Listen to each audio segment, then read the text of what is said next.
Good morning বন্ধুরা। আজকে চলে এসেছি মুর্শিদাবাদের একটা ঐতিহ্যবাহী স্থানে। আপনারা দেখতেই পাচ্ছেন, এটা হচ্ছে হাজারদুয়ারি প্যালেস। মুর্শিদাবাদের একটা গর্ব, একটা আবেগ, একটা ভালোবাসা। এই হাজারদুয়ারি প্যালেসে আছে হাজারখানা দরজা, আপনারা জানেন, তাও বললাম।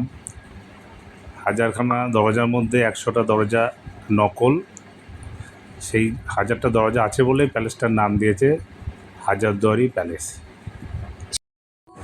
হ্যালো গাইজ, আমরা আজকে চলে এসেছি কাটরা মসজিদে, মুর্শিদাবাদের একটা ঐতিহাসিক প্লেস। আর এখানে এসে ফিলিং হচ্ছে সেই পুরনো দিনের ইতিহাসের কথা। আপনারাও আসতে পারেন সপরিবারে, আশা করি ভালো লাগবে। আর দেখার অনেক কিছুই আছে মুর্শিদাবাদে।